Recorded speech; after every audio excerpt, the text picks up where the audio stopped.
David has presented to several groups in transition, being voted one of the best and the most highly rated speaker at executive networking groups in Chicago as of January of this year. I ask anybody in this room, is there anyone in either room that aspires to any of these things? If so, raise your hand. Okay, you need to go now. I gave a presentation a few weeks ago, and one of the women in the back actually raised her hand, and she meant it. Because she still thought that coping was good. Because she has been trained, like many people in our society have, that coping is the way to go. But I swear to you, look at these things. I'm not making this up. Go look it up in the dictionary if you don't believe me. This is what you're doing when you're coping. I see no badge of courage here.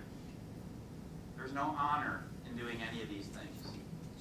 But if you ever walk into a room and say hello to somebody and ask them how they're doing, do they ever turn around to you and flash a big smile and say, yeah, I'm doing great, I'm coping? No, they don't do that. What they do is, okay, I'll get by. I'm managing them.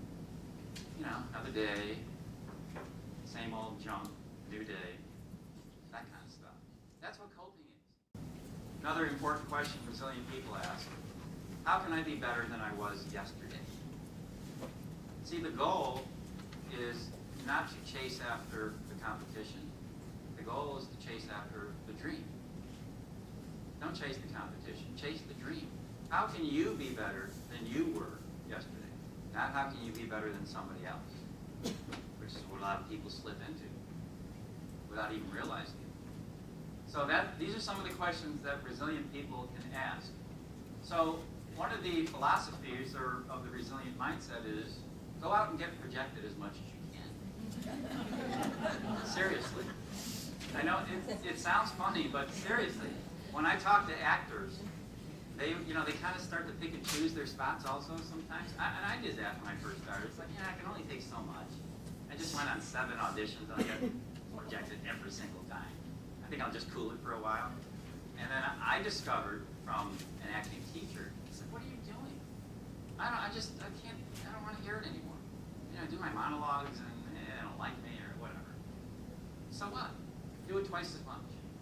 I talked to a few guys after the ENG group that I did, and one of these guys was telling me, you know, I hate when they ask me certain questions. I said, what kind of questions? Well, stuff about the past. He said, so you already hate that before you go in? Oh yeah, I hate it. He said, but no, I don't show it. I said, yeah, you do. What are you kidding me? Do you think these people are really stupid? Even if you rationalize, okay, here's the intellect again, because wisdom would never do this. The intellect will just screw with you and rationalize, and it'll make sense out of what's not working. And that's exactly what he was doing. He tried to make sense out of, no, I feel that way, but it's not a problem because I handle it. When I get in there, they don't know. So how have your last 12 interviews gone? Nothing. Okay. You willing to see the truth? All my clients, question number 1, are you willing to admit that what you're doing is not getting you what you want? If they say yes, my answer is, then we can fly. What he started to learn was, energetically, even though he thought he was not doing it, he was giving off this vibe that went, you know, I'm here, I really don't want to be here, you're going to ask me stupid questions, I really hate when you do that. Because I like to give a voice to body parts, because when I give a voice to it, that's exactly what his mind was saying, and his body. And he had no idea.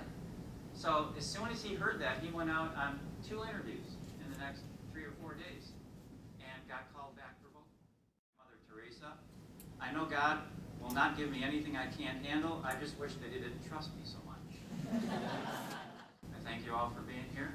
Hey, I ended on time. Yeah, I did. Of course, you're standing outside going like this. Like, what was I supposed to do? So, thank you all for being here. I hope that was helpful.